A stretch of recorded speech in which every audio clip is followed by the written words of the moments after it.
Halo pemirsa setia Fibis News, berjumpa dengan saya Ramzi Haidar dalam program Fibis News Trending Topic, berita dalam negeri.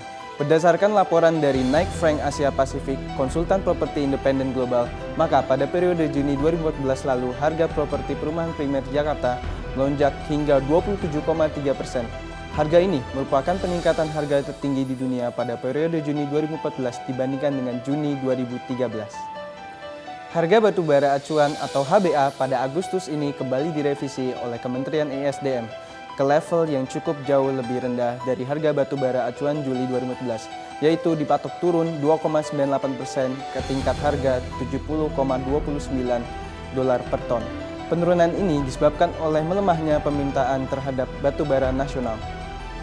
Kinerja emiten Rumah Sakit PT Siloam International Hospital mencetak keuntungan hampir mencapai 50% atau sebesar 208 miliar rupiah yang disebabkan oleh gencarnya perusahaan membangun rumah sakit di berbagai tempat.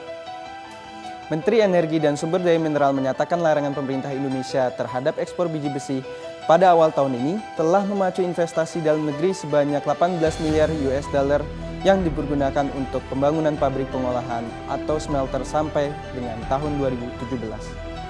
Bank Indonesia kembali mempertahankan posisi BI rate sebesar 7,5%. Gubernur BI, Agus Martowardoyo, menyampaikan kebijakan ini diambil sesuai dengan konsistensi BI dalam upaya mengarahkan inflasi pada sasaran 4,5%. Berita luar negeri. Kondisi ekonomi global yang dianggap belum berada dalam kondisi baik di kuartal kedua memicu International Energy Agency untuk melakukan revisi terhadap proyeksi permintaan minyak mentah globalnya. Terpantau hingga kuartal 2 tahun 2014, International Energy Agency melaporkan adanya penurunan hingga level terendah lebih dari 2 tahun terhadap permintaan minyak mentah di pasar global akibat kondisi perekonomian yang kurang baik.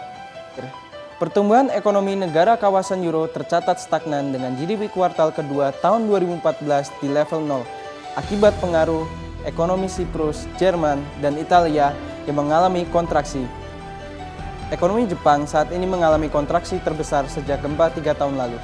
GDP Jepang kuartal kedua tahun 2014 menyusut sebesar 6,8% yang disebabkan oleh kenaikan pajak penjualan pada bulan April. Bank Sentral Korea Selatan memangkas suku bunga acuannya untuk pertama kali dalam kurun waktu lebih dari 1 tahun ini menjadi 2,25% dari level sebelumnya yaitu 2,5%.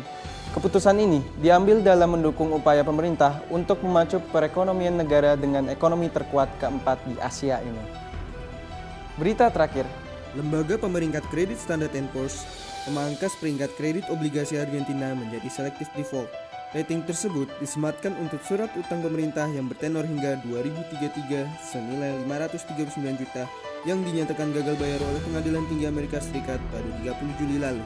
Demikian Fibis News Trending Topik pekan ini. Selamat berakhir pekan dan salam Fibis.